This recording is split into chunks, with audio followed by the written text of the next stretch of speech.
নমস্কার, কেমন আছেন সবাই? চলুন রান্না করার জোগাড় চলছে এখন। জোগাড় চলতে বলতে আজ তো বৃহস্পতিবার, বাজে এখন 10টার মতো হবে। আর আপনারা তো জানেনই বৃহস্পতিবার মানেই আমাদের বাড়িতে নিরামিষ রান্না হয়, সপ্তাহে একটা দিন নিরামিষ রাখি।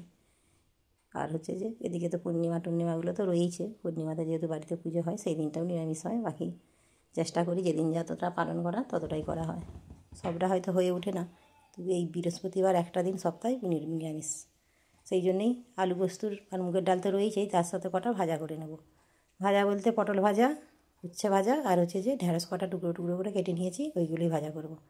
উচ্ছেটা গাছ থেকেই তুলেছি, গাছটা বেশ বহুদিন হয়ে গেল, 3-4 মাস হয়ে গেল হবে, কিন্তু টুকটুক করে উচ্ছে বেশ দিয়ে যাচ্ছে। উচ্ছেগুলো বেশ খেতেও খুব সুন্দর, খুব যে তেতো তা নয়। আপনারা দেখবেন বাজারে 2 রকমের পাওয়া যায়, সেই ছোটো ছোটো সাইজের যে উচ্ছেগুলো দেখবেন, উচ্ছের স্বাদটা কিন্তু খুব সুন্দর হয়।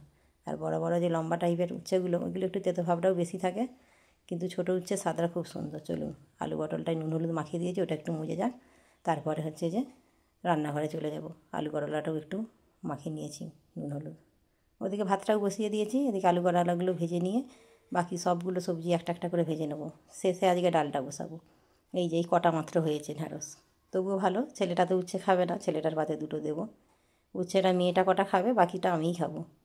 চলুন, উচ্ছে ভাজাও হয়ে গেল, এবার পটলটা ভেজে নিই একটা একটা করে। এই পটলটা খেতে বেশ মিষ্টি লাগে খেতে, ভাজার জন্য এই পটলটাই আনি। আর বাকি যে দেশি পটলটা পাওয়া যায় সেটা ঝোলে কিংবা হচ্ছে যে শুকনো শুকনো রসা করলে, আর হচ্ছে যে ভাতে ভর্তা টর্তা বানালে সেই পটলটার টেস্টটা খুব সুন্দর হয়। চলুন, আপনাদের সাথে গল্প করতে করতে ভাজা প্রায় আমার সব কমপ্লিট। এবার আলু পোস্তটা হলেই হয়ে যাবে, তারপরে শেষে হচ্ছে ডাল। আলু পোস্তটাও বেশি সময় লাগে না, পোস্তটা যেহেতু আগে থেকেই বেটে রেখে দিয়েছি, সেই জন্যেই এদিকে লাড়তে লাড়তে আলু তো প্রায় সিদ্ধ হয়েই গেছে, ছোটো ছোটো টুকরো করে কেটেছি।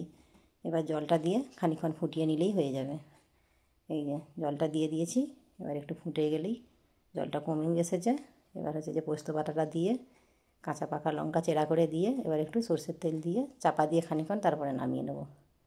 চলুন, একটু পটল ভাজা তেলের জন্য কালচে ভাবটা এসে গেছে। ডালটাও আমার বসিয়ে দিয়েছি, এবার সোজা চলে এসেছি লেবু তুলতে।